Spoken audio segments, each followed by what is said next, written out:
Your favorite toy truck nerds are back. Welcome to That Scale RC Show.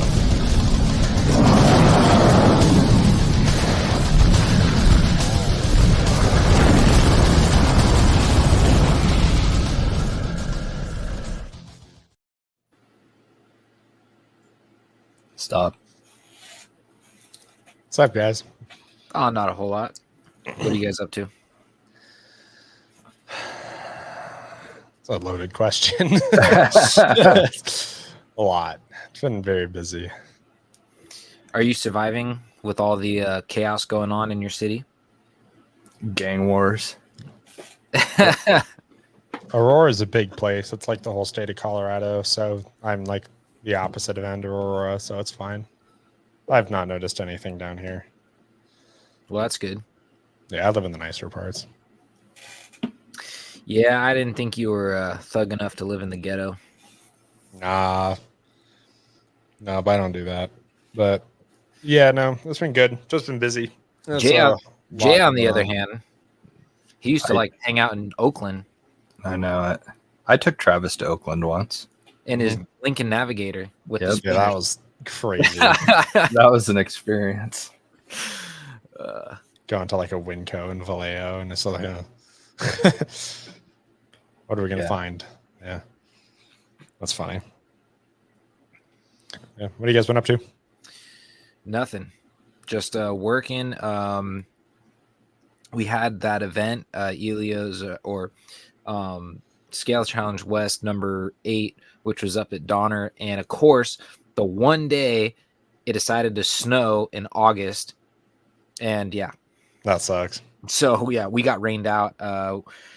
Donner was actually cool enough; they let us do the the awards for the tug of war, because they still do the tug of war outside in the parking lot, but all the raffle, everything, we do that inside the lodge right there. They were actually really cool. They said, yeah, you guys can have the back, do whatever you want. So anybody who was there for Axial Fest, if you remember, where you actually had to go and get your wristband and your check-in and all that stuff, it was like in the same area. So where that fireplace is in the back of the restaurant, that's where we staged everything, and it was pretty cool. So, but so we didn't really get to have a full event like we were planning on it. So we're kind of doing a rebuttal one, sticking with the same kind of like alien theme. So we're calling this one the X-Files, and it's going to be out in technically Loomis, but it's part of Folsom Lake at Rattlesnake Bar. So all the event info is up on the page. And what else?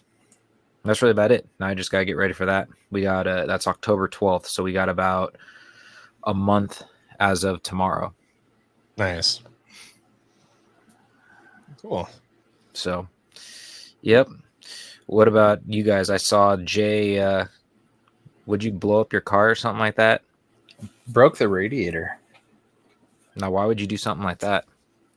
It was in a weird spot too. Like I thought it was going to do it over one of the jumps or something, because like the track was rough. Like it was a motocross track, so I mean it was like whooped out and jumps and stuff. And there was this one really muddy section because we had a bunch of rain, probably only like 4 or 5 days prior to the event, and they had a bunch of trouble trying to drain it and stuff. And so there was this one spot that was just super muddy, and it was just soft and rutted up. And I was going through it and thought that I was straddling the rut good enough, and it just caught like the corner of where the radiator, the lower like core support is, and it just like folded the radiator back on the driver's side corner, and it popped it and stuff. So that was the end of our day. Damn, happens. Did you get it fixed already? No, I've got the radiators here. It's super cheap. Like the radiator was $50 and the core support was $40, but the core support will be here tomorrow and the radiator's already here. So, oh, nice. Probably be a weekend project, and then figure out how to get my skid plate flat again. It like took the skid plate and just kind of like accordioned it. So I'll have to figure out how to make it flat again. That'll be interesting. Yeah, hammer, drive over it with the truck in the driveway or something. I don't know. We'll figure it out. Is it steel or aluminum? Aluminum, unfortunately. So it's probably going to just retain its shape. No, it's not just that. It's probably going to snap. Yeah, Could be. Because usually aluminum, it's yeah, once you go one direction too far, it doesn't like to come back. I mean, unless maybe heat it up and try to see if it'll that thing's huge. I don't think you could heat it up to do anything, because like the sections that are jacked up are pretty big, and like it's 1/8 inch thick. So I mean, like you would have to have like a torch with a pretty good sized rosebud and stuff on it to try and heat it. So I don't know, probably shot. But the biggest thing is I got to figure out like a good way of protecting it in the future. Like, I mean, we're gonna lift the car, because like a suspension lift for it's only $200 and it's like 40 millimeters, so that'd help considerably. But the problem is, it's like you've got the bumper cover like here, and then you've got nothing, and then the radiator with the core support under it, and then the skid plate from the radiator back to like the first like cross member.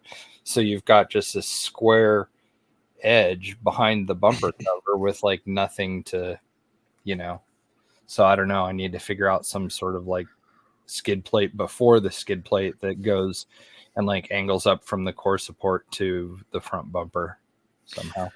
So now, are there? So like, I know nothing about that world. Is there like companies making like aftermarket skid plates for like car specific, like for your Ford that you're running? But only from like it attaches to the core support and then goes back to the cross member where the lower A arms connect. And so it only covers like under the engine. It doesn't cover anything before the engine.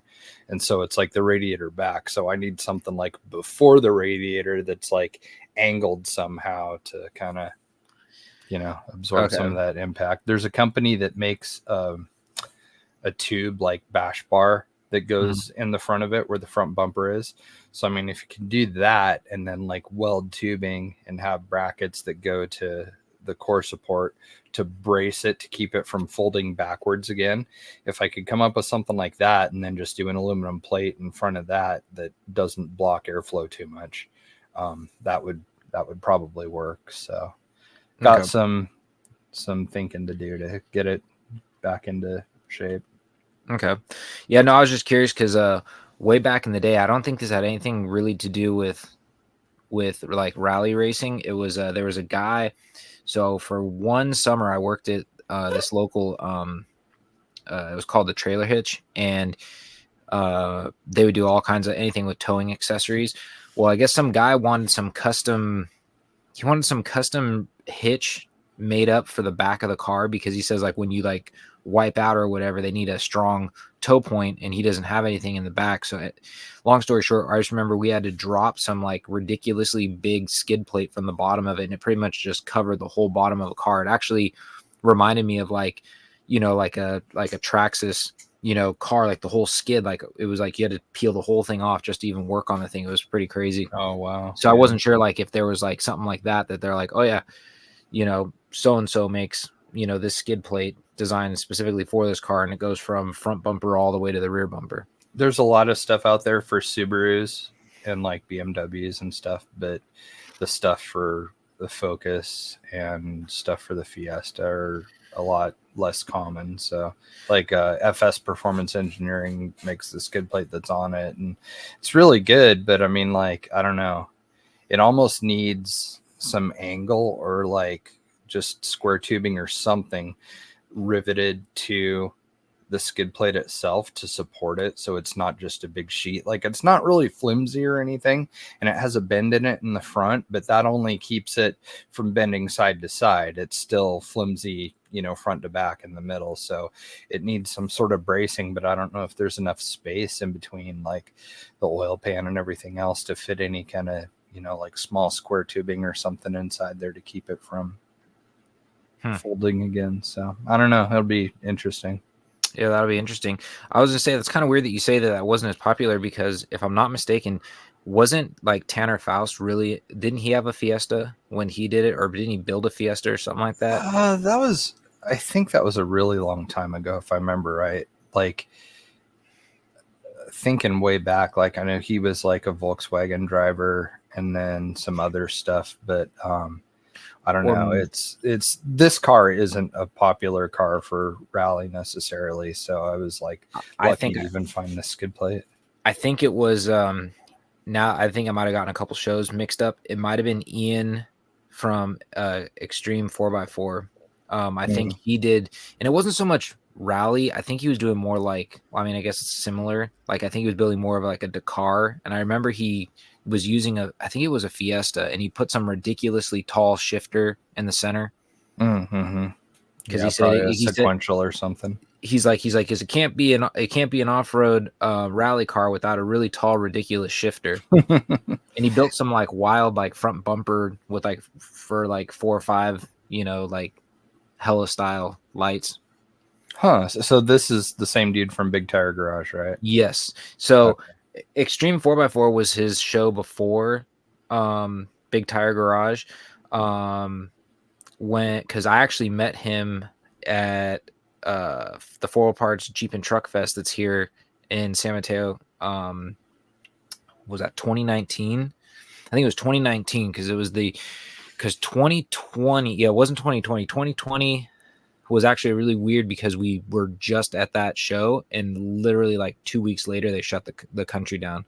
But 2019, I think he was there because he was over in the Warn winch booth, and I was talking to him, and I was like, and I think I asked him that. I said, "So what's up?" Because I think at that point the show went in a little hiatus, and I was like, "What happened with the show?" And he said, "They don't want to pay." So he's like, "I got something else in the works." So he goes, "It might not make it onto TV, but I got another show in the works." And then it turned out to be Big Tire Garage. Nice. Yeah, I'll have to do some scouting and see if I can find that episode. That'd be cool to check out. Yeah, because I'm almost positive it was a Fiesta. Could have been. But anywho. The Fiesta is definitely more popular for rally stuff than the Focus is, but we didn't have a Fiesta. We had a Focus.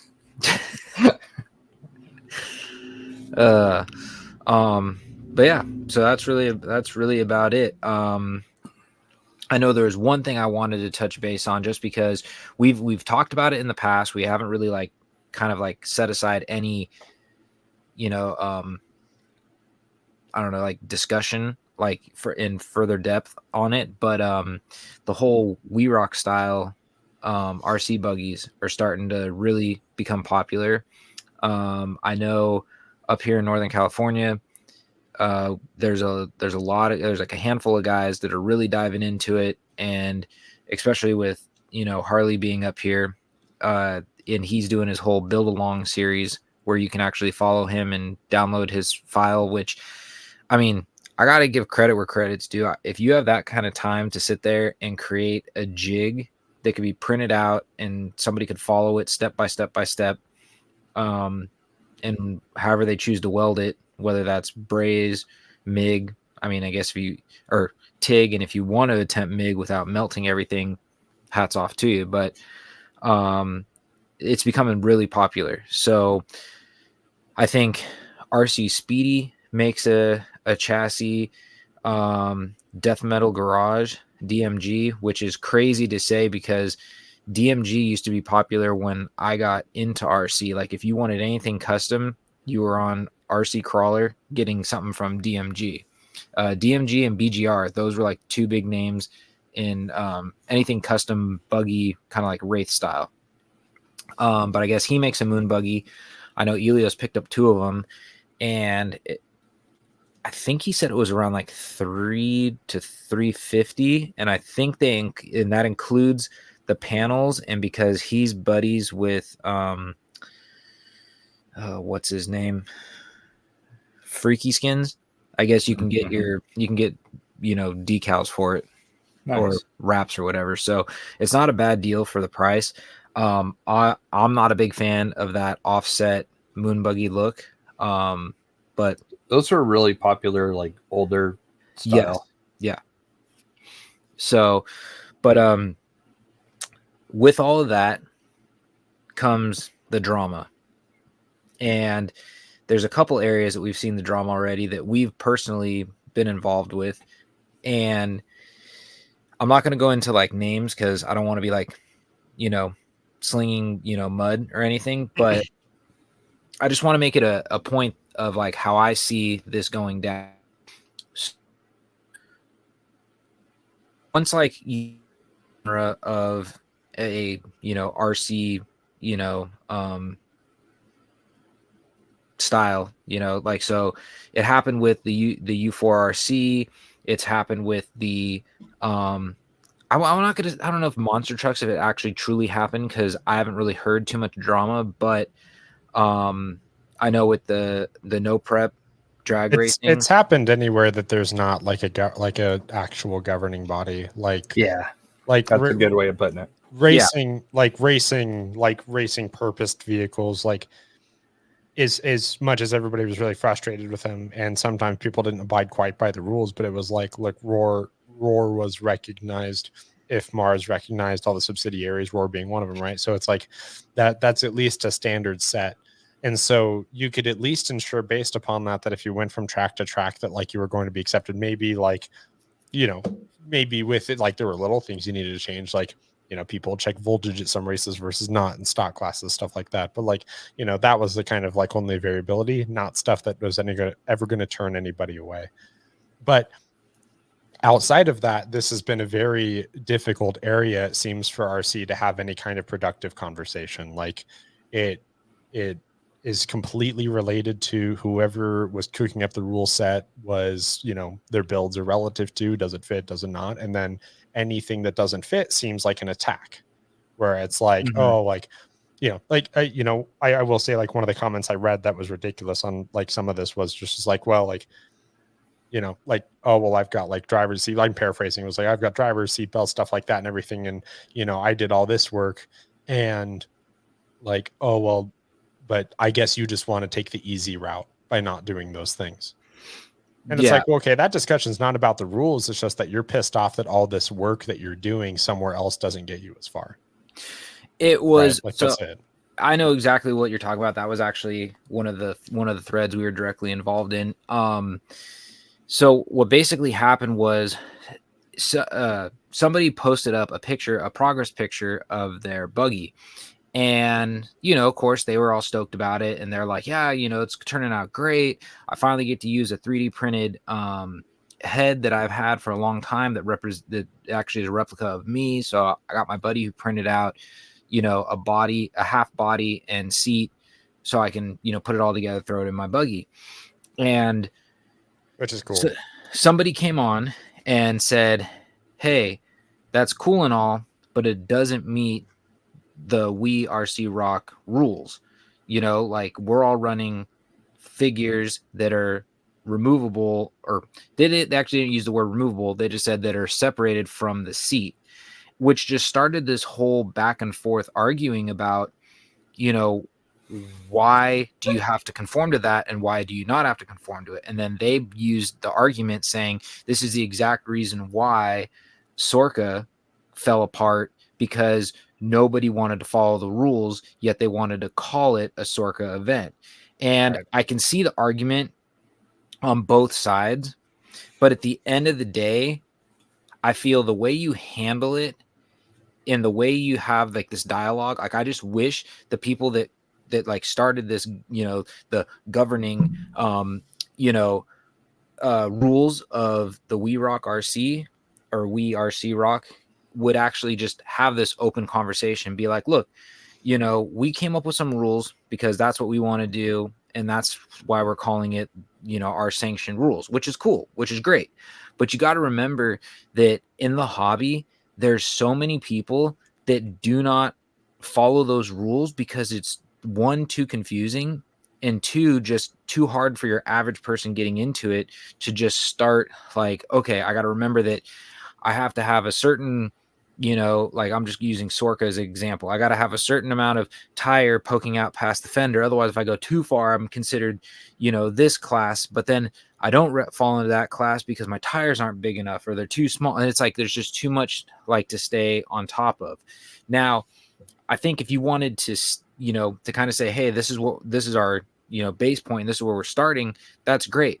But don't discourage people that are trying to get their feet wet, that are trying to get into this, to actually, want to go out and do it and try and participate, because these same people that started the whole We Are Sea Rock rules and sanctions also are hosting part of an event down at Proline by the Fire, and the way they have responded or the way they have made their statements about the rules for that event down there, it's like pretty harsh. Like if I was new to this hobby and I was like, oh, okay, I just got my first SEX 10, I just got my first, enduro, whatever it may be, and I'm like, hey, look, there's an event, it's only an hour away from me, whatever, I want to go. And they're reading about all the events and they say, hey, there's this thing called, We Are Sea Rock. And you're like, oh, that's cool. And you want to get into it. And you're like, yeah, I have a capper, I want to do this. They're like, no, you cannot run plastic.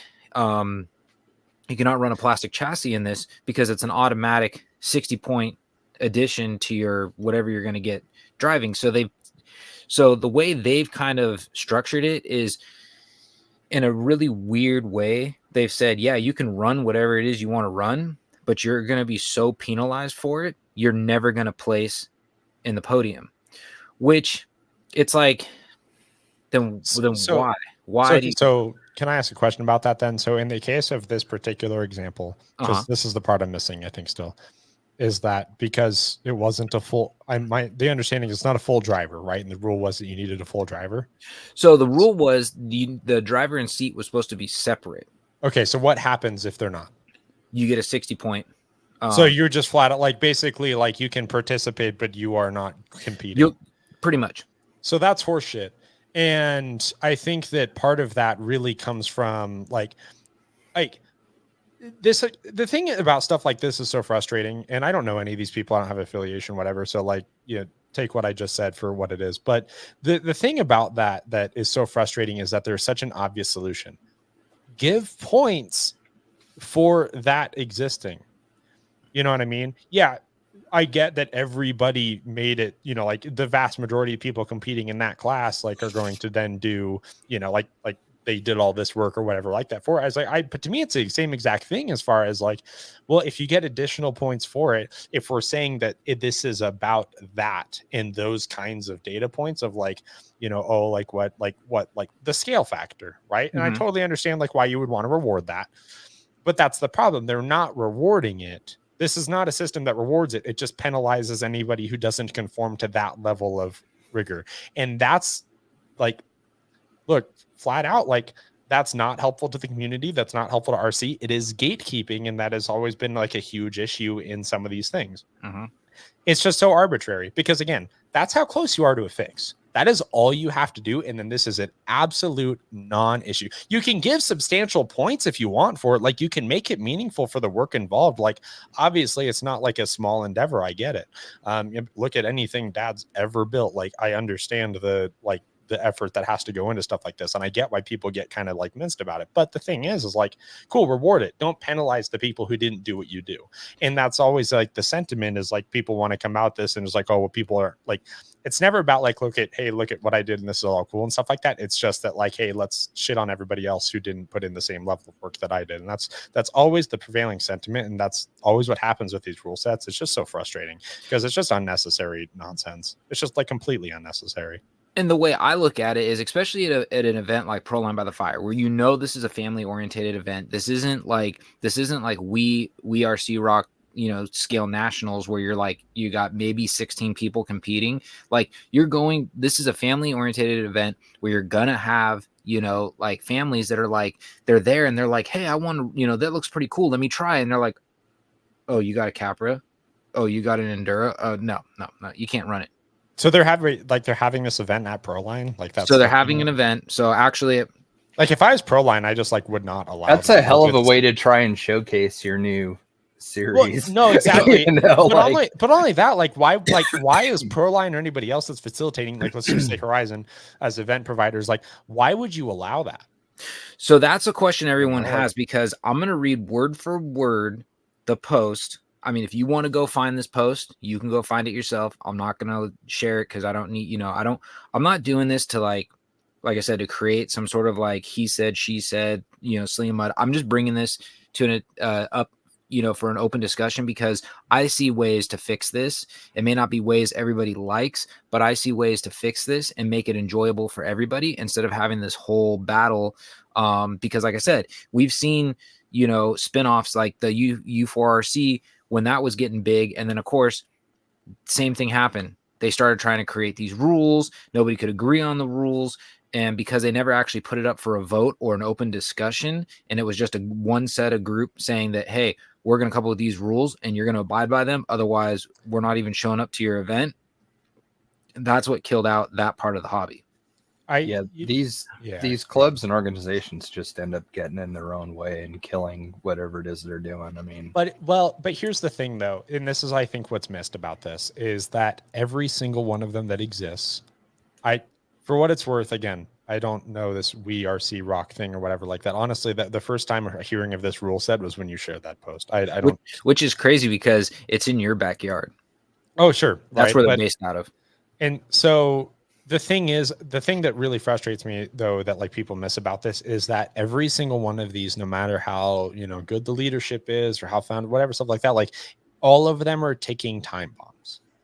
And the reason I say that is because there's one thing that all of these things do not have, that, again, coming back to the racing thing, that racing had, was manufacturer adherence. And when you have because here's the thing, you can't show up in racing because like if we're going to talk about rules, this anecdote matters. Like, you cannot show up to racing with whatever you want, like your wheel size, tires, the body you have on, your wheelbase length, with all those sorts of things. Like, those matter, right? Like, you cannot compete at basically any event without those things. Now, the thing that makes that not prohibitive is that is how everybody in that part of the industry manufactures stuff. It's all standardized.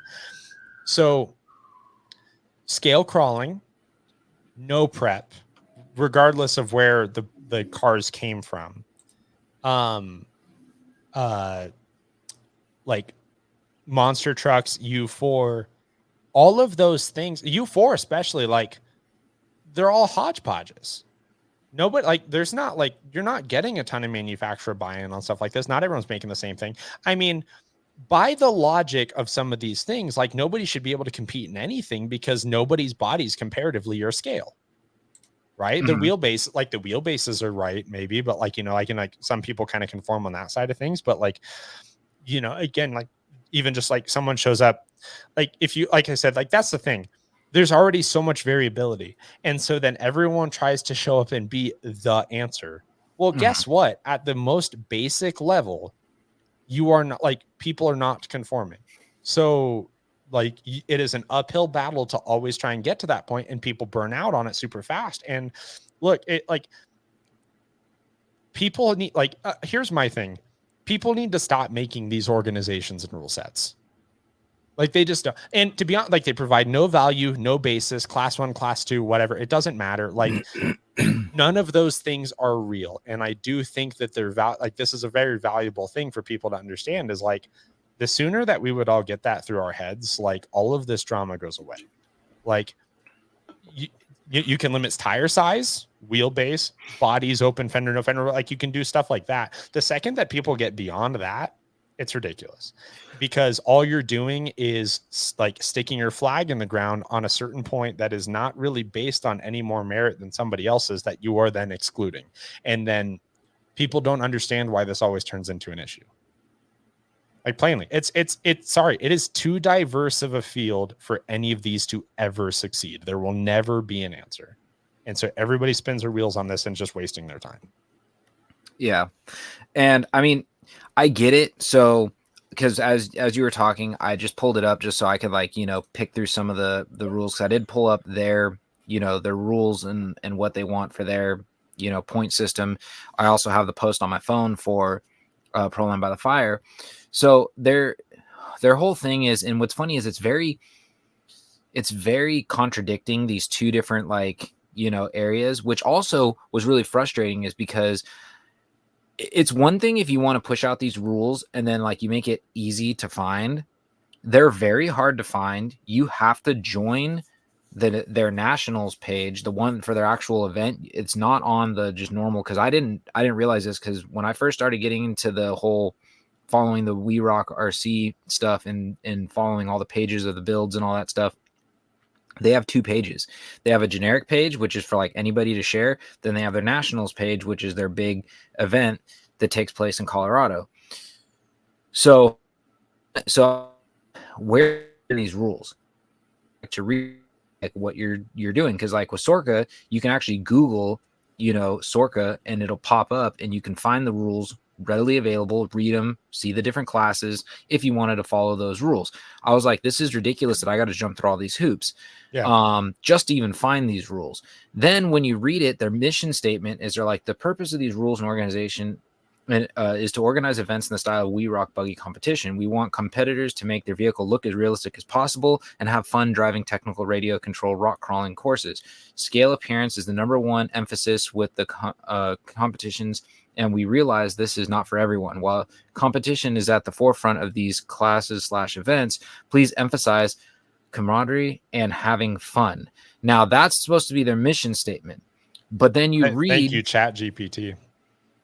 Yeah, and then you read this post that's for their Proline by the Fire, and it says, if you're attending Proline by the Fire 2024 and plan on running in the We RC Rock event, your buggy will go through tech. Key things to have: 7 pounds minimum, 6-inch driver figure, all steel or metal construction, steering wheel, no fully visible battery, and then it goes into another paragraph that says, no pass, no play. You can go trailing or something. We'll help you guide you to pass tech, but we will not hold your hand through the process. So your mission statement is to have camaraderie and have fun. But then in the same this other post by the same organization is like, pretty much like, yeah, we'll tell you if you pass or fail. We'll kind of direct you into that thing. But if you don't pass, then go play on the trail or something. We don't care. We don't want to hear about you crying. Yeah. Like their word choice is terrible, especially with like the whole, we won't hold your hand or anything. I mean, this is an opportunity for them to showcase their event and series and have it in front of the general public and the media, and this, be a pretty big audience. And they're already doing the tough guy hardcore attitude, like we won't hold your hand and blah blah blah. Which you're right, but also like, what is there to actually gain? Like, what happened to Sorka? Does anyone know? Like, it just went away, right? Like, and it was just used as a template. It's still used as a template, but to my knowledge, I still believe that there is still the Scale Nationals, and they follow all the Sorka rules to have all that stuff. But now it's become such a small group that it's like you either into it or you're doing something else, or you're doing what the majority of everyone else is doing, is just going up to these local events and having fun and abiding by whatever the rules are that are there. Now, the other reason why I bring this up is because Elio has pushed like this the Scale Challenge West thing, like that's like his new baby. He's been pushing it really hard, and there's an event that they're planning on having next summer. I've alluded to this on the last episode, and he wants to kind of have a We Rock style event at this event. Like, it's not just gonna be solely based around that. So he started reaching out to these guys saying like, hey, look, this is what I'm planning on doing. And of course they get all excited because they're going like, oh, expansion. It's somebody else wanting to follow how we build everything. And I believe that's what started this whole, feud, so to say, is because he was building something. And I think they had it in their mind that, oh, you're going to follow and play by our rules. Exactly. And then when we saw you didn't, we're going to just shame you online. And and it's funny because like I kind of got stuck in the middle of the crossfire only because I run the Scale Challenge West page, and because I'm friends with Elio. Because one of the guys, it was funny because I used, he used to follow me on Instagram, and same, I followed him. All of a sudden, after all this whole feud happened, boom, all gone. Couldn't find him. Pages, I'm blocked. I'm this, that, and the other. That's why I'm actually shocked that I'm still actually on the We RC Rock Nationals I'm surprised they haven't booted me from there yet. But and I really haven't done anything other than the fact that I've witnessed all of this and guilty by association. So Yeah. I mean, yeah, it's one of those things too where it's just like, again, that always ends up being the issue. It's like it's not conformance, and it's not 100% match of the rules, and it's like, yeah, because we're not trying to be a RC rock event, like, and then all of a sudden, like, that's a problem, and it feels like an attack and a disregard for their authority. And that's the thing about this, is like all of these organizations, right, like flame out super hard anytime something like that happens. And like, look, I point to me, and genuinely, like, I'm not trying to be negative, but like genuinely point to me at, dude, because so many versions of this have happened in the time we've been in RC. Like, point to me a version of this that was ever resolved in a constructive way. there is that dialogue does not exist. And that's pretty much what I was looking for. Was I was like, because I even told this to Elio, because when this all first started happening, he reached out to me and he said, did you see what they said on my post? And I said no, I haven't. So I had to go. I went on my lunch and I read it all, and I was like, okay. I said, I understand, both sides. I really do. I see where they're coming from. I see where you're coming from. But at the end of the day, nobody reached out their hand to have an open dialogue, other than the fact that, Elio did ask, what is the big deal if it's a removable driver or not? Because once you glue them in there, it's no longer removable. So what are you gaining from having that? And the answer back was always, that's the rules. That's the rules. And it's like, why isn't there an open dialogue? Like, I get it. If you want to scale out and have yours way more scale than and follow those your guidelines, that's cool. But why not just create that class and then kind of create like an entry class? Like, oh, if you're going to go this way, you fall under this. I think they don't want to bend to what they've already, come up with. And I'm not even going to say like that they voted on, because it's really like 3 guys that came up with these rules, and they're just trying to strong arm everybody else into conforming to what they've already come up with. And they and everybody else who've done this is they just want to be the man, and that's what it's about. And how dare you challenge the man? And that's what it, and that's just it. And that's always what happens too, is that like part of that is like, okay, we can't accept any discussion of nuance in this, because like everybody who forms something like this just lives in their echo chamber. I mean, no prep was the same way. That was a disaster. Which I was just about to bring up. Right. Like that was the big, like, part of what, because like we got kind of like, you and I got a behind the scenes look on that. And that was like hilarious almost, because it was just that like we could not stop making this worse. We could not stop inciting more division and drama and bullshit for no gain. And some of that drama was based around one person. Right. The hatred for one person, and all this drama starts. It is never about rules. It's never about this. It is always egos. And it's just, it always turns into that. That is why. And because that's the thing. And, look, honestly, here's the last thing I'll say on this before like I shut up, is that the people who are actually equipped to put these things together understand that it's kind of a pointless effort, because there's so little to gain for the input. And I get the community service aspect, but the thing is these things have not brought value to the community. I get why rule sets are important in competition. I get why you would want to have that in an event. I have zero issue with that at all. Like, like you want to have that rule. I don't agree with like that, like the rule in question here, like in how they handle it. But look, whatever, like that rule set's fine. But you're fighting a losing battle immediately thinking that like, oh, well, I'm just going to strong arm everybody into conformity. Based upon what? You are a Facebook group.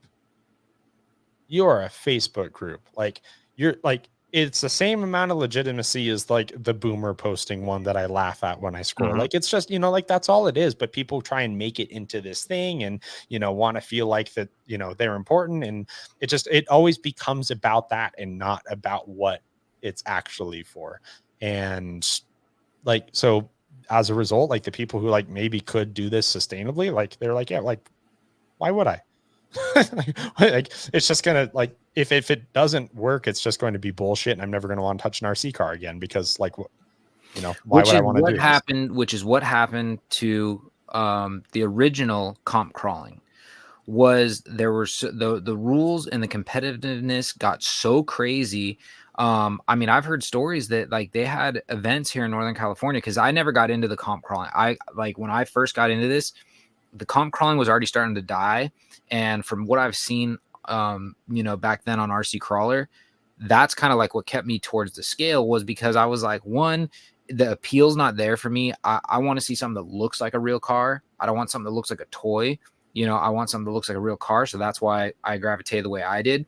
But there's some people that took that competition so seriously that they were modifying their rigs a certain way, and there was a lot of kids that would be in a certain group. Like I don't know what the actual like class was, but the stories that I've heard were there was a lot of kids, some were younger, some were in their teens, and these adults like that like didn't quite hack it in their level would modify their car to fall now down into this category, and then they were killing it, and then it made all the kids not want to do it anymore because they constantly kept getting beat out by somebody 2 to 3 times their age, and it just became no fun for them.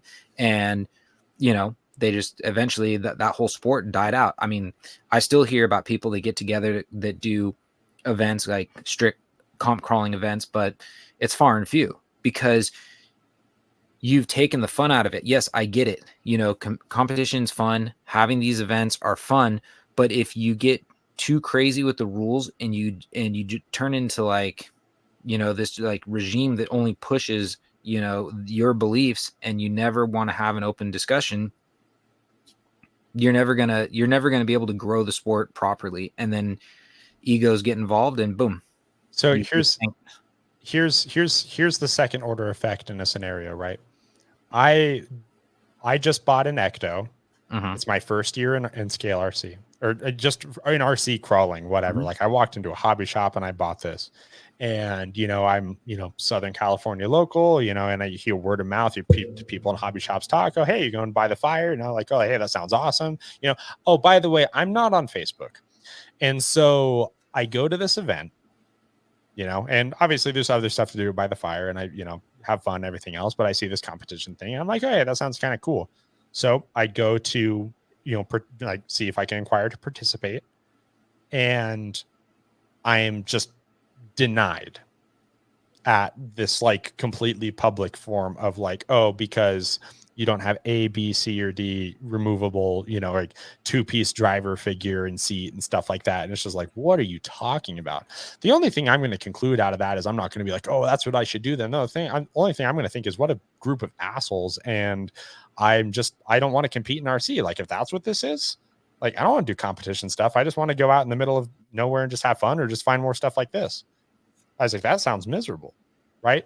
And those like, and so therefore, like, I'm not be dramatic, like quit RC, but like that is actively countering all of the positive efforts of the hobby.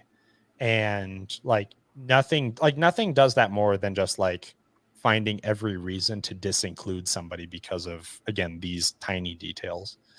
And it's really frustrating to see that. Like, I don't understand how you can't draw that conclusion when you're putting this stuff together of like, like maybe being ridiculous about it's like not the right approach. And again, like that, like this is applied to like several rule sets, right? Like I'm not calling them out individually, but this is the example at hand. But it's like, that's what, like, hey, that's the impression you give. Yeah, I'm not impressed with the man here. Like cool. Like, I'm just like, who are these guys? Like, yeah. You're real quick though. Like, for the quick pause, you should hit on that real quick before he says what he's going to say. Okay. So realistically, I was reading, I was spending a little more time reading in depth some of these rules. Because when I first glanced over this, I kind of like read some of this, but I missed some of this, like, in parentheses that they've added.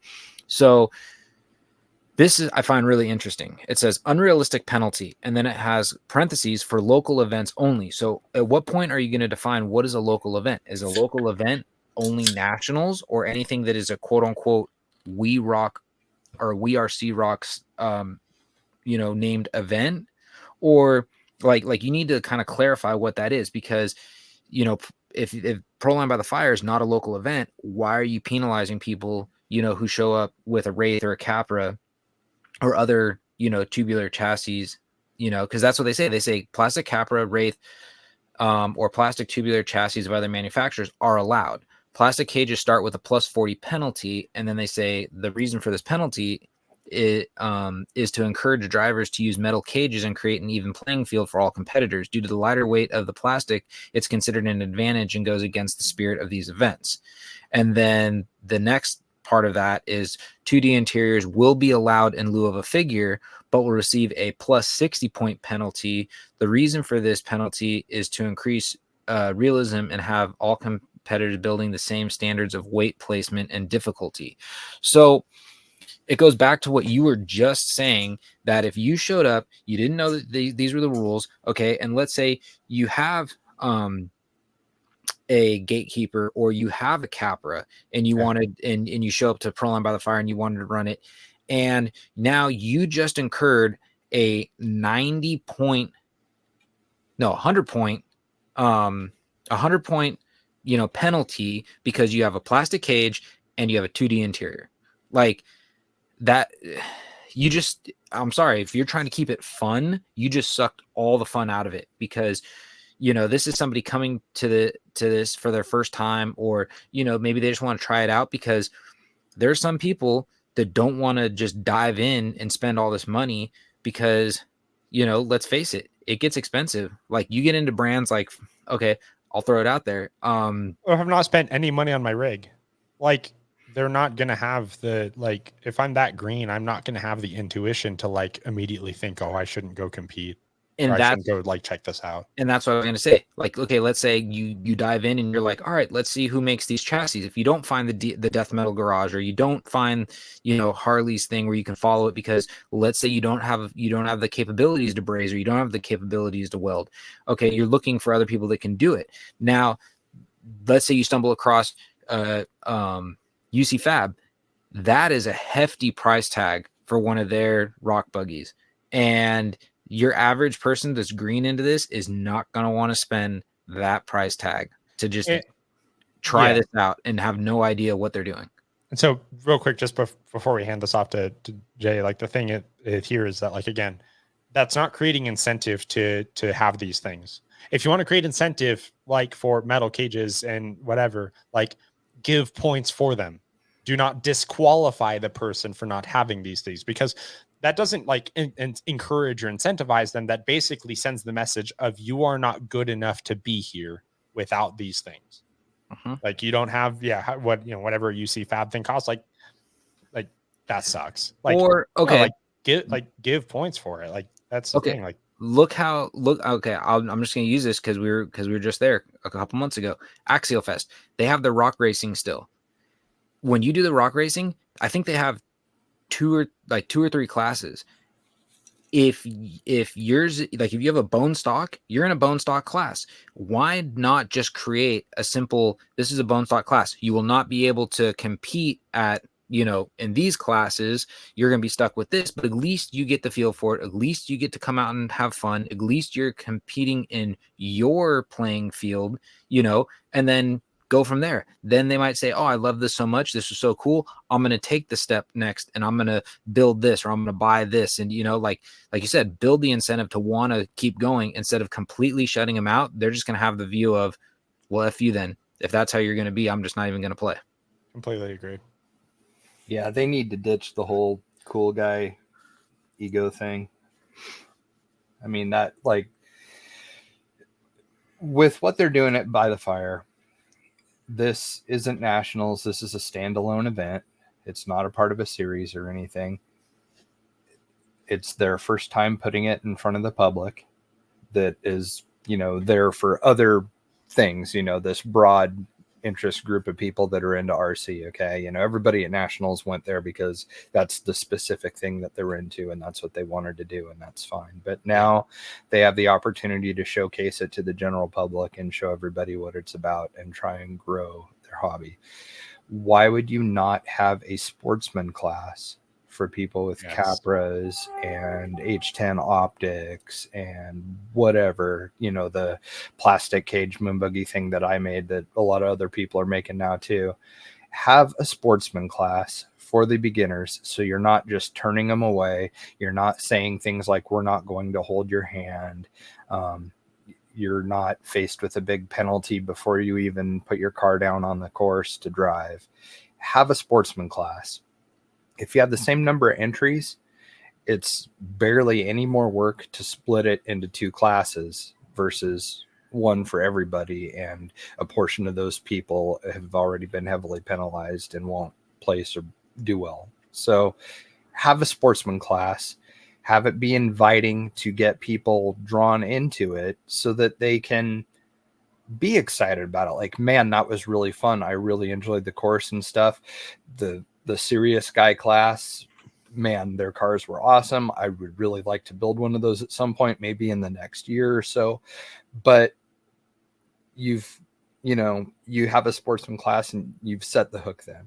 You know what I mean? And they are completely bypassing what I think is a really, really important step. And the problem that I've got with the Scale RC crowd is it's not beginner friendly. For whatever reason, these guys have a huge hard on for anybody that's new.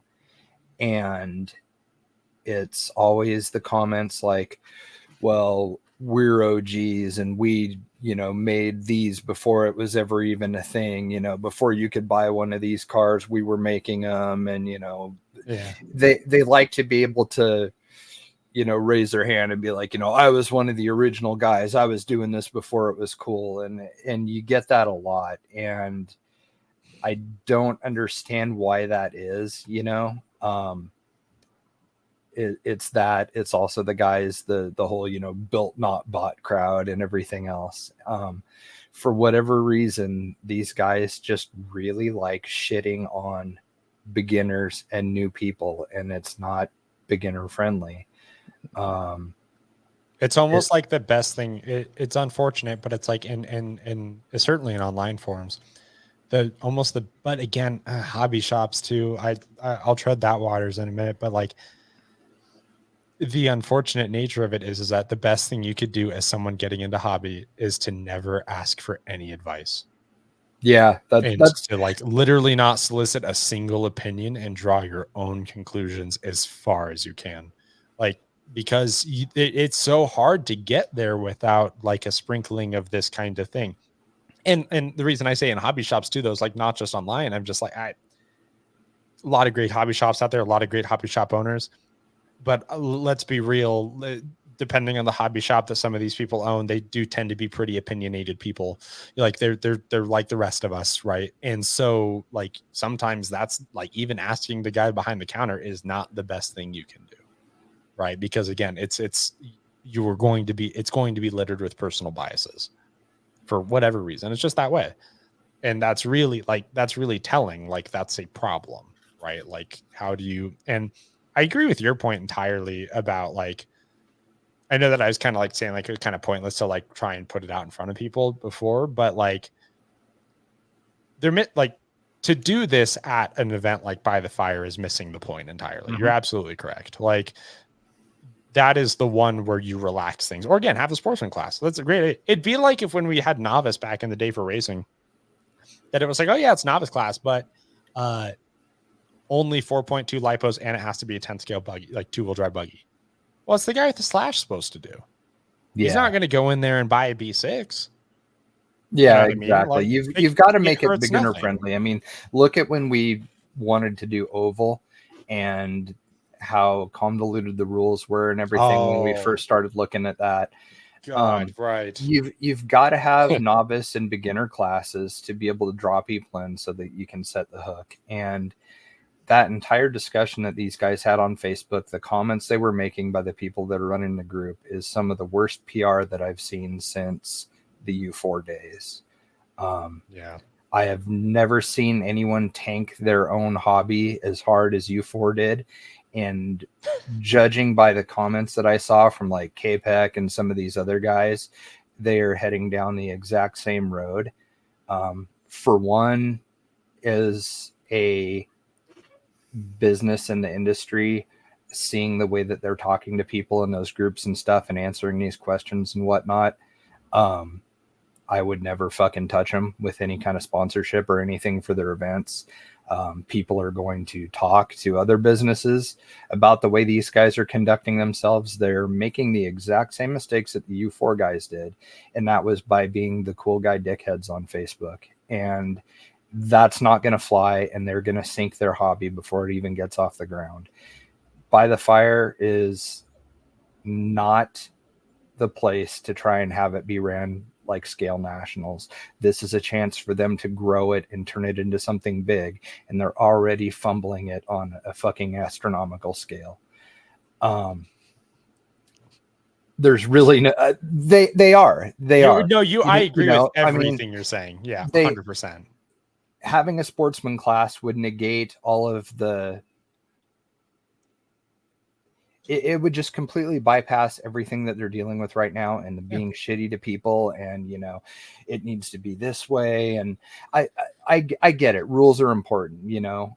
Everything that we're involved in has some sort of rules, like with rally and everything else. And I don't question those. You adhere to it, and there's a reason for it. But when you were trying to showcase something, you want to make it accessible.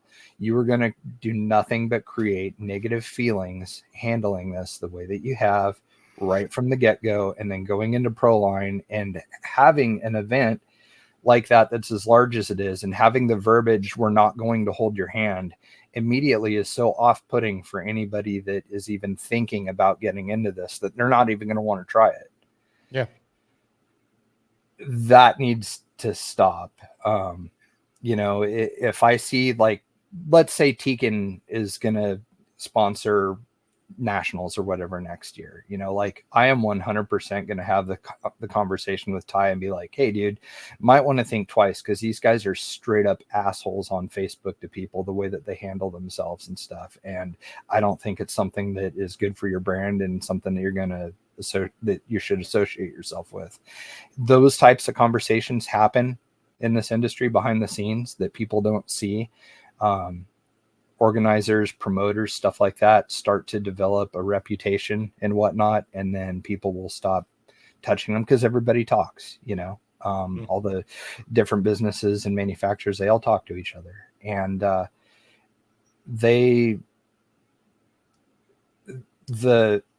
you've got to make it beginner friendly no matter what you're doing with racing, having a novice class, stuff like that. The Sorka Light thing, I saw that they were talking about how that diluted Sorka and whatnot. They're kind of missing the point. Again, that was to make it more accessible for the average dude. Something that we did when my friend James and I had started the local club up here that we had, and we were doing comps, we decided not to go with Sorka and decided to go with our own rule set. And the rule set focused more on driver than it did vehicle specifications. You were encouraged to have a scale looking vehicle, no comp crawlers or anything like that. You were encouraged to have a scale looking vehicle. You could have a trimmed up body or whatever that was like bobbed and dubbed and whatnot, and big fender wells cut out of it and stuff. You could do whatever, but we tried to keep it more about driving and less about the car, and everybody had a lot of fun as a result. There wasn't the scale points, there wasn't all these restrictions and stuff. And the funny thing is that we never had anybody running like any LCG cheater type chassis or anything, because everybody had bought into what it was. Like, this is fun, this is focusing on your driving ability, not the rig, not having the rig fit and tick all these certain boxes and stuff, like brass that's not painted black. And Sorka had so many insane rules and so much infighting within the committee that made those rules. At one point they tried to make it to where you couldn't have chassis that had angled skids, and so they would, like, somebody on the board making the rules would have a relationship with a chassis builder, and they would modify the rules and it kept changing year to year to year. And for the longest time, it was like class 1 was the most scale class. had to have a C-channel chassis, had to have a chassis mounted servo, not an axle mounted one. And slowly that just diluted and turned into just another class 2, but with small tires, you know, and it was just stupid the way that they did it. And like with no prep, you know, it started out really cool with guys with like converted slashes and DR10s and stuff like that. And everybody just RCs the fuck out of stuff and turns everything into like high-tech spaceships and everything, to the point of where it's not beginner friendly. You can't, with no prep now, you can't buy a DR10 and just go show up and race unless somebody happens to have a box stock class or something of the sort. Instead, it's, you know, a carbon chassis that's mid motor, and you know, it's not beginner friendly, and it's not inviting. No, but you know, even if they let the dude show up that has a DR10 and let him drive, he's going to get smoked so bad that he's probably not going to want to go back unless he ends up dropping a bunch of money. And that, which is usually not the response that people have when that happens. Right. Yeah. They don't want to do it afterwards. It's usually they're like, yeah, this is stupid. Yeah, this is dumb. I'm not going to do it again. I won't come back. And that is exactly why no prep went from being the next big thing and this huge explosion of growth in the hobby to just being fucked back into the Stone Age by the people that started it. And that's the exact path that these guys are going down, the same as U4 did, the same as no prep. And they need to take a really, really good look at what they're doing and how they're handling themselves, because they're going to be under the microscope and in public view by the fire. And this is their chance to show everybody what this is about and how cool it is and stuff. Nobody is going to build a full-on metal chassis to go compete for the very first time. That's not going to happen. Okay. I mean, there will be that guy, obviously, like somebody will, right? But not everybody has the fab skills. Not everybody has the money to buy a chassis, but they're interested. You've got to give them the chance to develop some interest and get hooked, and then branch off to the more serious class. You've got to have some sort of a sportsman class. And what's funny is, like, so for the past event that we had for Scale Challenge West up at Donner, we were getting a lot of inquiries right before, because I guess they were sharing the post on a bunch of other pages, and we got a couple people asking us, saying like, hey, you know, I saw this event, you know, I know there's only so many events, you know, in this area. We'd really like to go. What are your rules and this, that, and the other for your cars? And we're like, we have no rules. Because he sent me a picture of he had some heavily modified Capra with like some angled skids, some all this other stuff. And I told him the truth. I said, hey, I'm going to throw it out there. This is more of a trail, you know, environment. This isn't really like, you're not, you know, going up, you know, rock faces and this, that, and the other where you need a comp crawler. So I'm not going to discourage you from coming, but don't expect some crazy line killing, you know, event. This is going to be more laid back.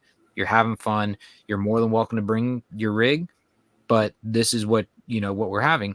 And that way, like I said, you're not trying to push them away, but at the same time, you're not setting their expectations to be like, oh, look, they're letting me come with my comp crawler, so there's going to be a comp crawler, you know, area. Yeah. There's, you know, and so then it's like, it's back to the point of like, what is this for? Mm-hmm. And, you know, look, the reality is that a lot of these are born out of things where it's like, this is a you know, a group of that people had where they wanted to form a thing where they could claim some legitimacy to hang medals around their own neck. And like, sorry, but that's like what it was. And no, that's a really, it is, because you're right. It is, because it's the guys that are, you know, we're the OGs. We started this, and and so this is on all the ego thing, right? Because then it's like, well, then if we implement the same rule set everywhere else, then it's just like we're constantly projecting this. And, you know, it's not thought of that deliberately, but that's like, that is intrinsically why people do this. Because here's the thing too, again, and I'm going to keep hammering this point.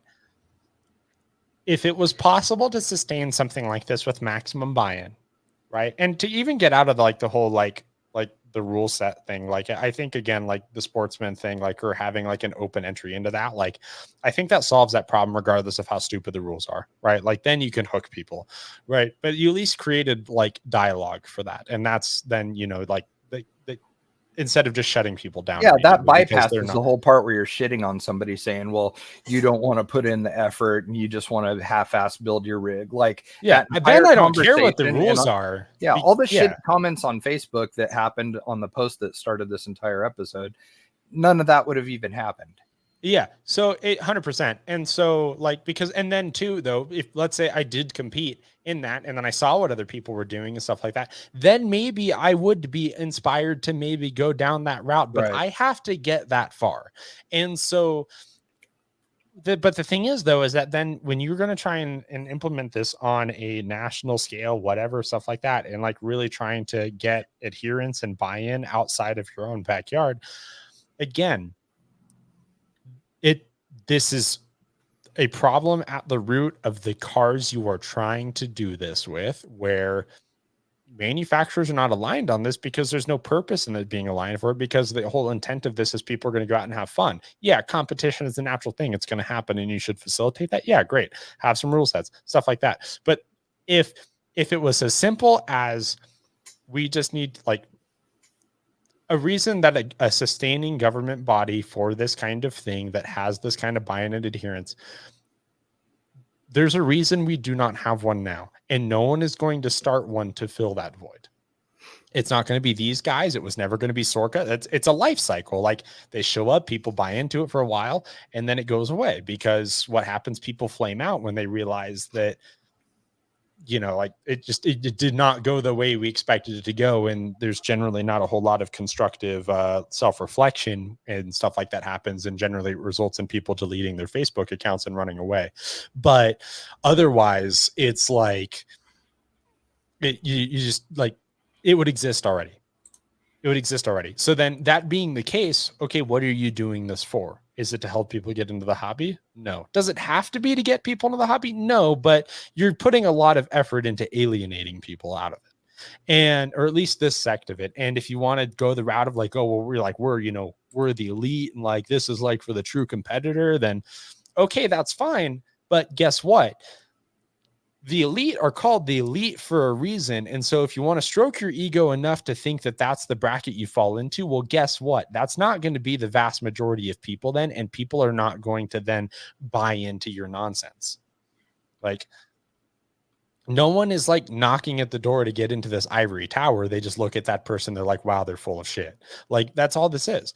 And so that's the thing that always frustrates me about this is like, well, okay, like be realistic about what the implementation is. If you want to do this and have these events and like maybe create a community around it, it's like awesome. But again, to go do this at like by the fire, to me, it's the exact same thing as if they like somehow were going to go do this at Axial Fest, where it's just like, and I understand the nuance of why that wouldn't happen.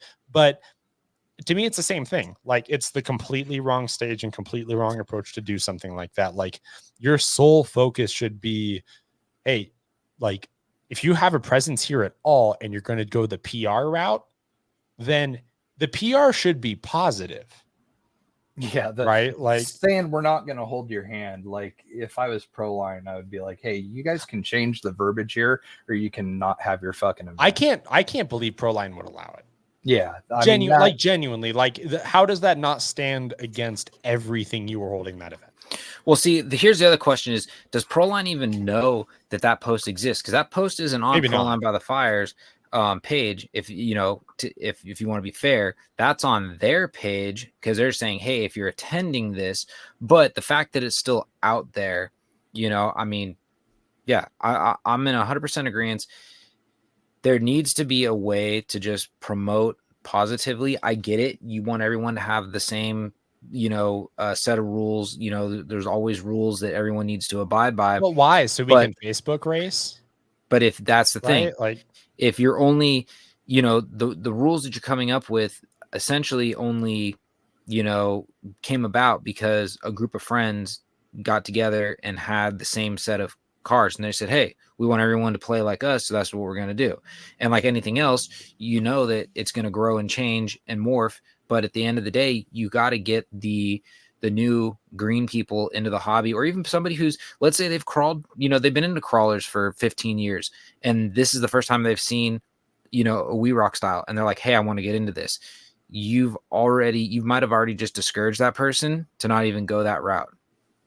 Plainly. But you know what? I mean, and you almost kind of need to ask yourself this question: do these guys even care if they've done that? Like, it's honestly, from what I read on that post and the exchange back and forth with Elio and KPEC and some of these other people, I don't think they give a shit about growing their presence and growing this segment of the hobby. I really don't. I think it's the cool guy syndrome is what this is. Like, I don't think they even really care about turning people away. I don't think that's even something they give a shit about. You're probably right. At the end of the day, what I think it is I think it's like they kind of just said, hey, we're going to continue doing our thing and we're going to continue doing it our way. You can either do it or don't do it. There's the door. There's something to be said for that, but at the same time, why are you even having an event at Proline if not to try and grow the hobby? Why are you there if you're not trying to promote it and grow it? No, it's because it's to promote your own presence at it. Mm-hmm. Yeah, that's exactly it. The way they're handling this is like, look how cool we are. Look, and here's the thing, real quick. I don't think that's inherently a negative thing. Like, I get it. Like, it's the same reason why anybody shows up at an event with booths. But, like, also, what is the messaging of how you are growing your presence there? Like, what's the exposure? What's the means of exposure? Oh, like, this is the, like, MX, like, black card shit. Like, that's like, hey, we're here, but you can't really be a part of this. Yeah. Right. Like, here's the thing. And I don't even think it's like as deliberate as what you're talking about. Like, I just don't think there's any foresight into it at all. And, like, this comes up a lot, but everybody believes they're the hero of their own story. And I've never seen that manifested truer in instances like this, because again, it's just an echo chamber for these things, and it just makes people unreasonable. And it's not that, hey, maybe we're wrong, maybe we need to, revisit some things. It's that either everybody's an idiot or people just don't get it. Always comes down to that. Yeah. The comments made by the guys running this were just unbelievable on that post. I'm still just in disbelief. It's a very different way of phrasing what you care about than what is in the description on your pages. Mm-hmm. Oh yeah, that is certainly not written with the same tone. Yeah, no, not at all. Like, well, if you want to half-ass it, or we should pull up the thread and actually go through and like look at some of the comments that were made here, and just because I don't have a problem calling these guys out, and I think that's been done sufficiently. Well, I think that people need to see the way that they're talking to other people on this Facebook page, because something needs to happen here with this. So real quick though, like, one thing, I do get where you're going with this. I agree, but here's the thing that's going to happen is that in a couple of years they're going to flame out and it's going to go away. Yeah, it's not going to last. I mean, they're going to solve the problem. But the problem is it's not accessible for the everyday guy. They're already isolating people right off the bat. The rigs are super hard to get because you've got to either make it or buy one. They're very expensive. This isn't something that's going to grow.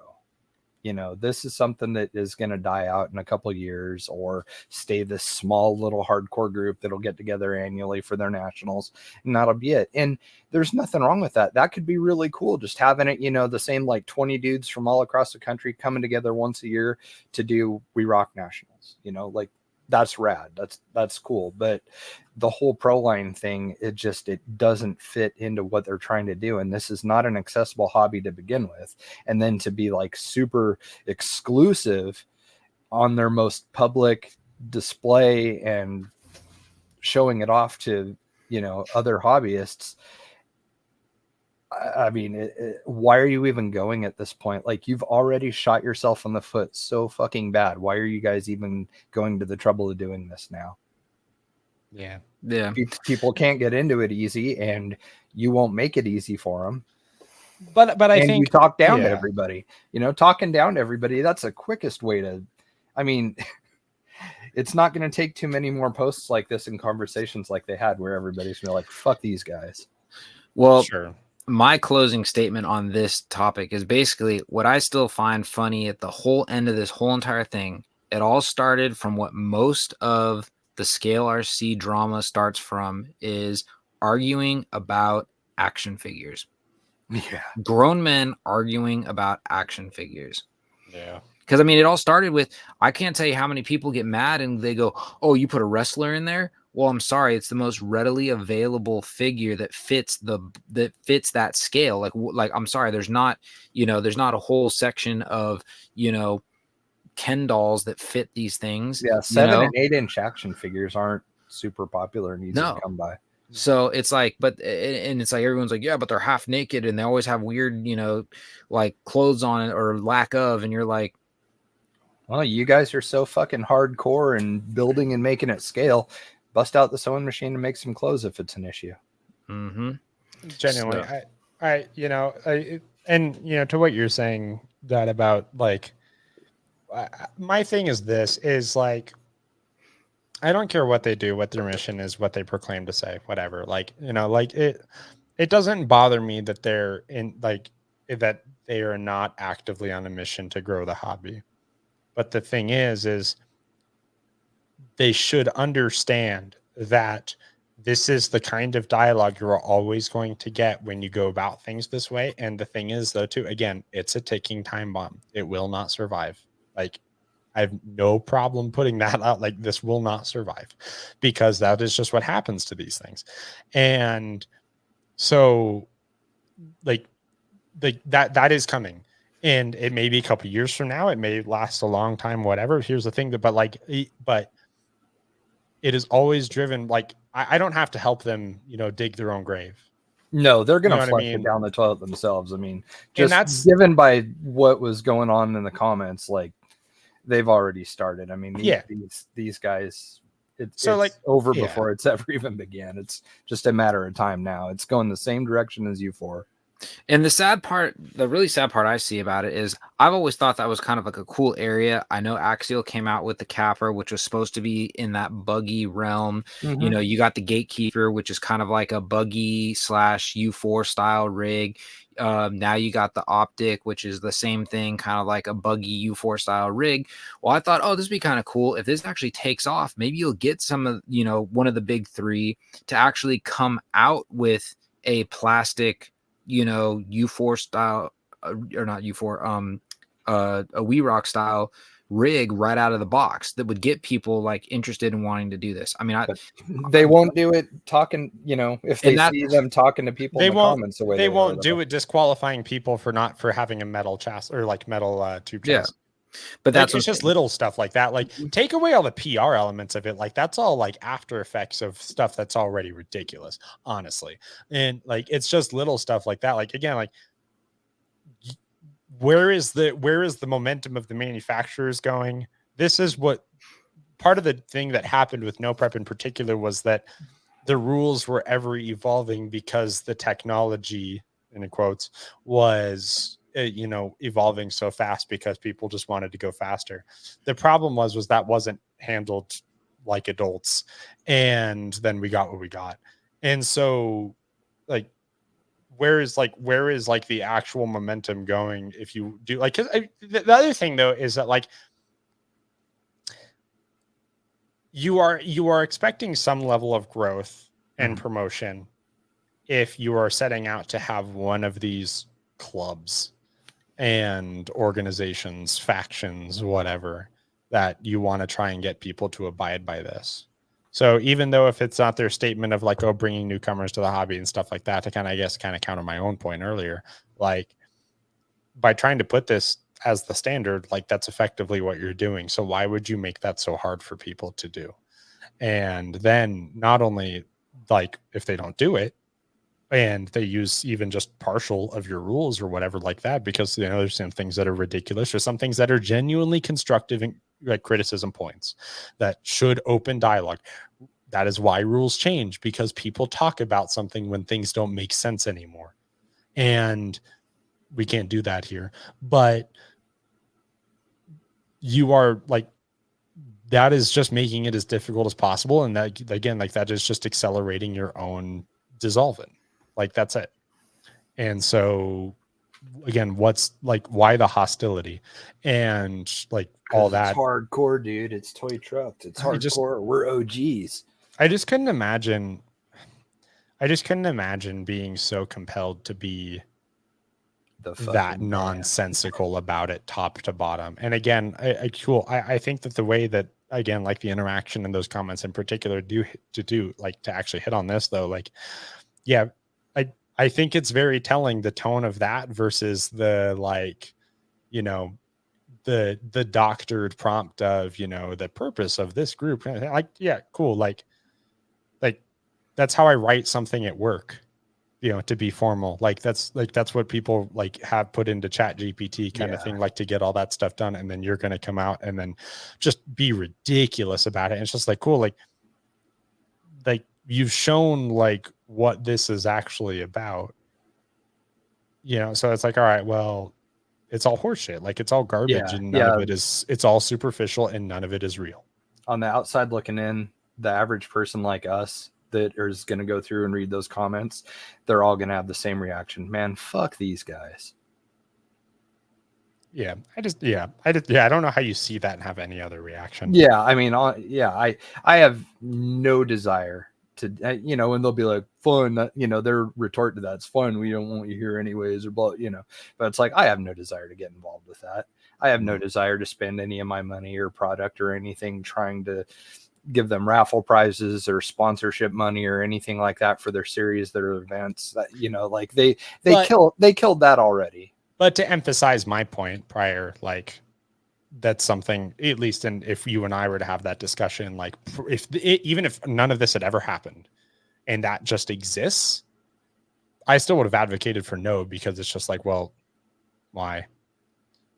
Like, it's just, it is never worth the time, the value. And it's just, it always, I mean, again, like U4, everything that happened with U4 was all the reason in the world I need to never promote any event, sponsor any event, regardless of, you know, the character behind it, because it's just like, you know, crazy. Like I see how absolutely insane you guys get with an admin badge next to your name in a private group. Like, it, you know, like all reason goes out the window, you know? And so then it's like, so that's like, so that's my thing. Like, it's also superficial to me. It's like, I don't see the benefit to begin with. And so it's like, you're just exacerbating that point by the time that, you know, you do all this and you just like give the worst public image possible. And you can claim you don't care about those things. You can claim that, oh, you're soft or whatever.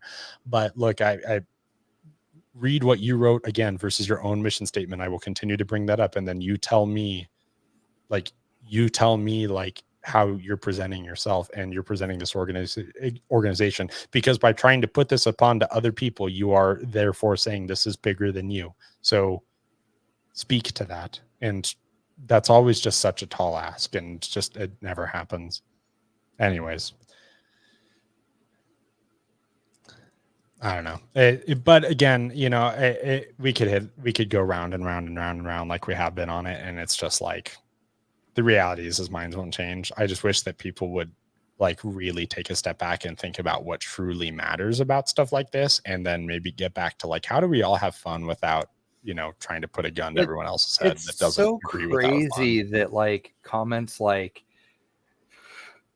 people are soft or they're being soft. It's so insane that is even a comment made in the RC arena. You know what I mean? I mean, it's just like really, like, I mean, I saw that the other day, because there's been, I don't know what it's been lately, but man, like, for example, Element released their portals and there was like some pretty strong pushback from just a handful of people, but they would get on every single post and say the same things and shit all over it. And, you know, oh, that's going to be weak, it's going to break. And, you know, doing the whole keyboard engineer thing, which we've ran into that. I mean, we had some idiot say that our servo on axle bracket was going to break the truss off of the axles.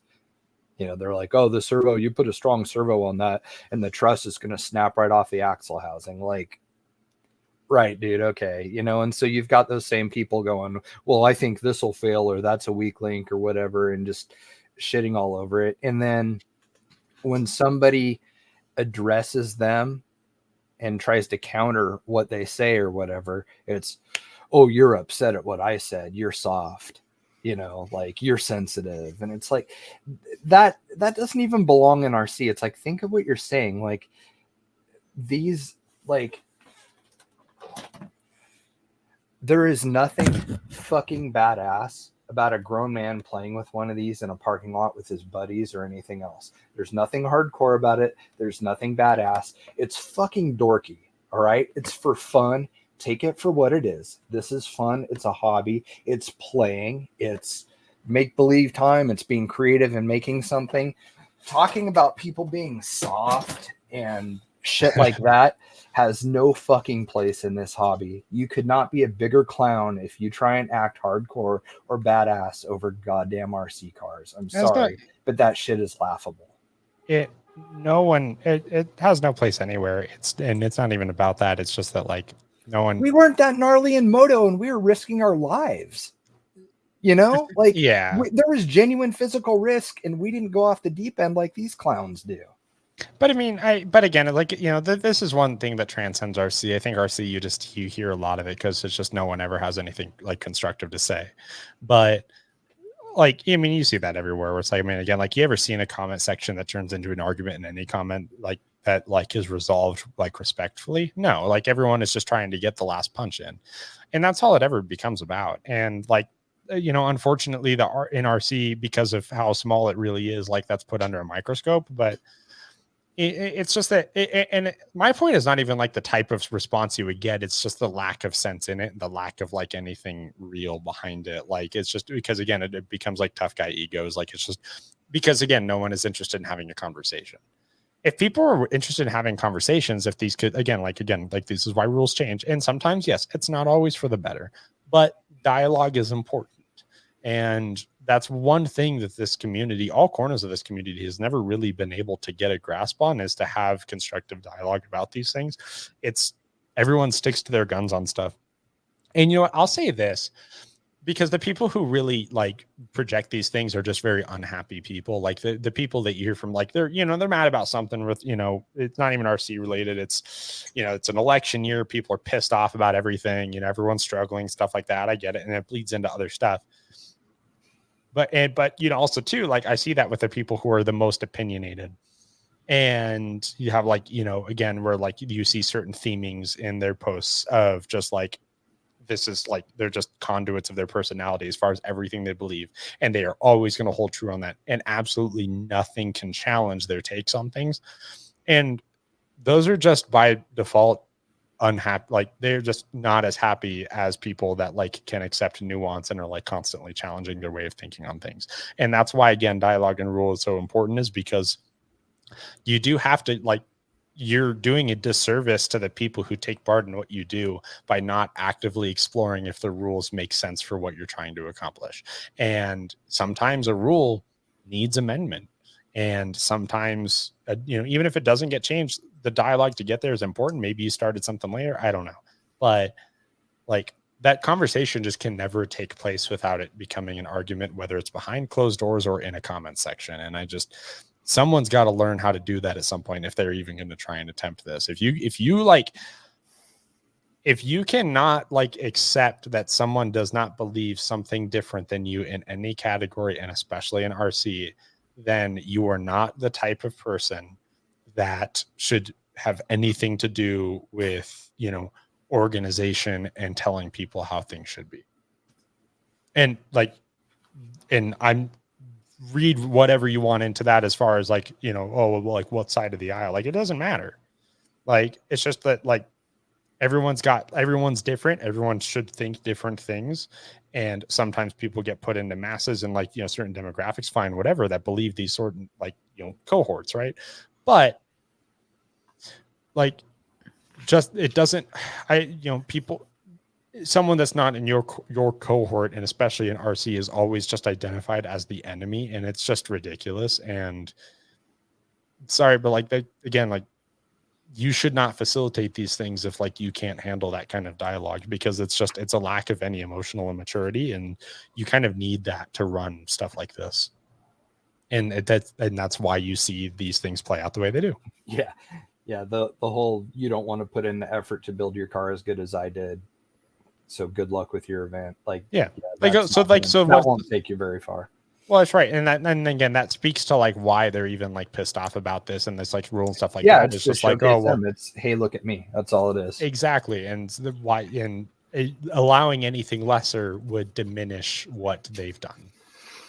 Yeah. Yep. So at the end of the day, when I talked with Elio, I told him basically, from what I get out of it, is they're like, oh, then we're not going to call this a We RC Rock event, which is fine. We're not going to call it that. It's going to be a We Rock style event. These are going to be the rules that we're going to go with. I mean, there are some rules that they put in there that are very, like they're easy to accommodate and they make sense. Like a certain weight.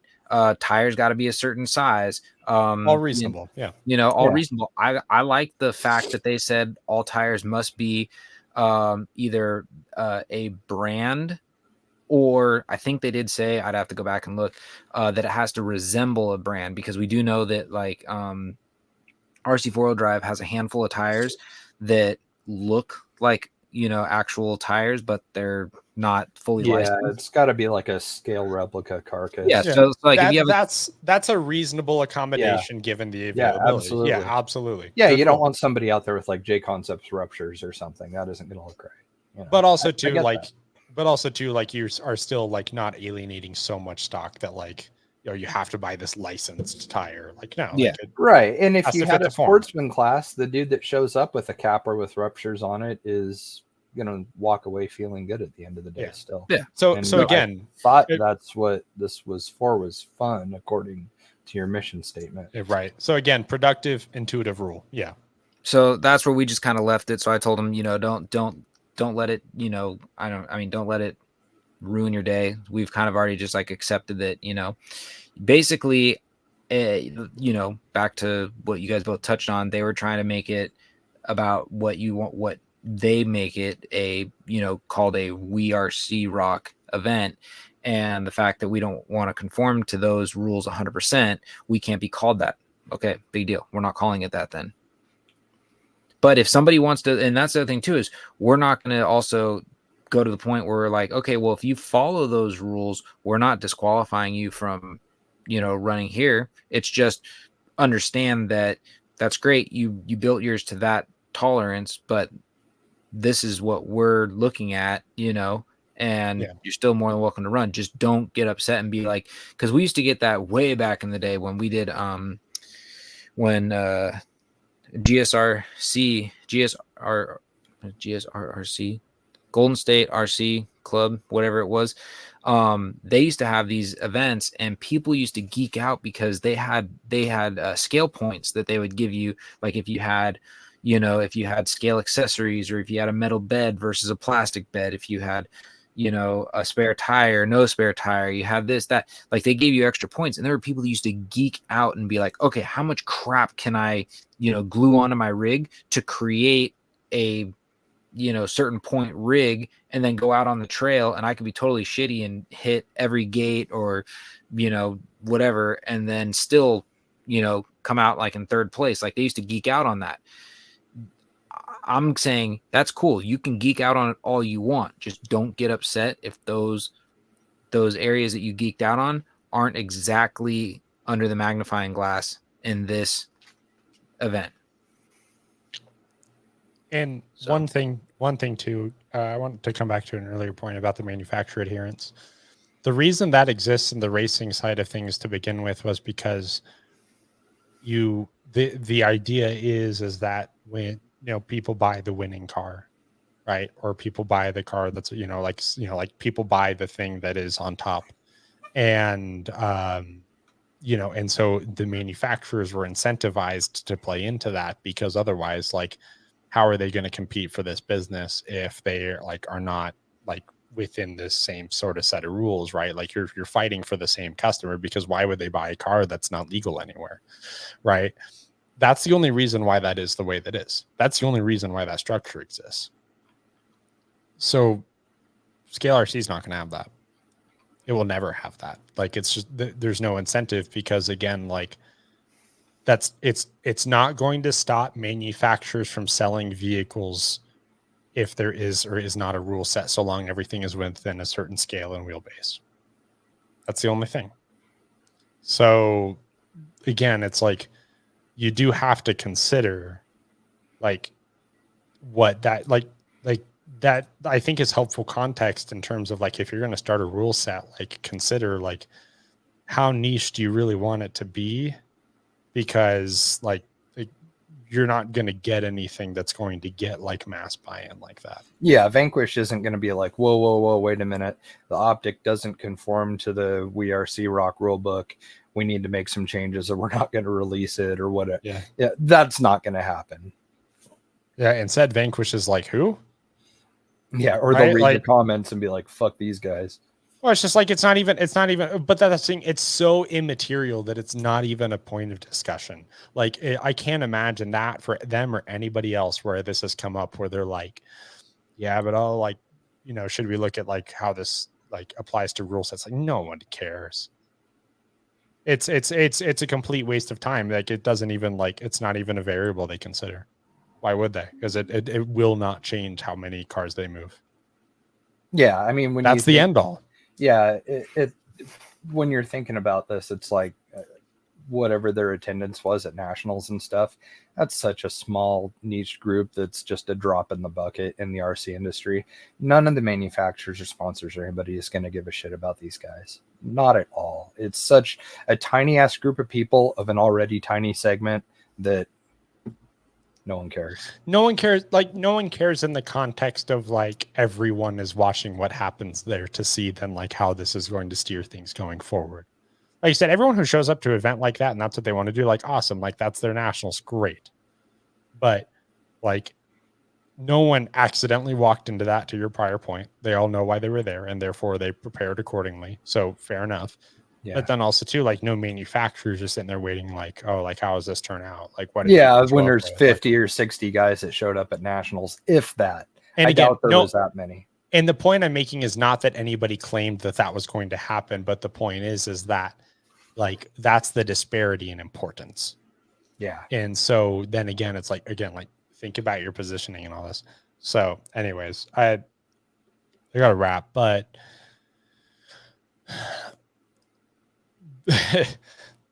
you know, it's going to be one of those things where, like I said, the life cycle claims them, and that's unfortunate. And I hate to be negative and, you know, all that about it. But yeah, because the premise is cool, but it's just they're going to destroy it. The premise is always cool. People just turn into freaks and can't be normal about stuff. And that's just it. Yeah.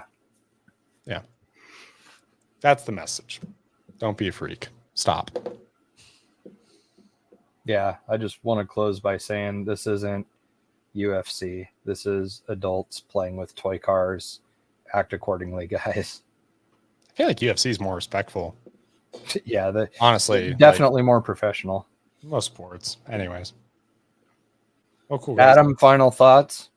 No, you guys already nailed it on the head. I agree. I mean, my whole thing is just open dialogue. And if any of them ever, you know, hear this episode or, you know, catch wind, whatever, more than welcome to have any open dialogue, talk about this, you know, like I would love nothing more than to do it's a show not, with this isn't, yeah, come on the show. Absolutely. Like, it's not a, we'd love to talk to you and hear what you have to say. This isn't a bitch fest, and we don't want to be like, you know, raining on your parade, or we won't, you know, totally slinging mud and talking shit about you. But at the same time, something needs to be said, because we've seen this pattern too many times in RC. Yeah. If you guys want to fuck it up, cool, go for it. But you know, if not, and you want to talk about it and like plead your case, then hit us up. So, anyways, all right. Yeah. So, and I guess to any of our, you know, listeners, you know, let us know, reach out, tell us, like, you know, do you agree, disagree? Yeah. I would actually like to hear what people say on this one. Because, like, are we just like grumpy and out of touch and like people don't get it? Or like, is this the sentiment, and this is like there's a silent majority, like people just do not interact with these groups, because that is also like a truth too, where it's just like a lot of, I mean, people like me again, where it's like I'm like present enough, but I until this happened, I never heard of them, right? Like, you know, not that I would, but I guess it's just like one of those things where it's maybe it's also not that big of a deal. I don't know. Yeah. Hard to say. Yeah. All right. Well, All right, until guys. next time, everybody. Cool. See you on the next one. See you.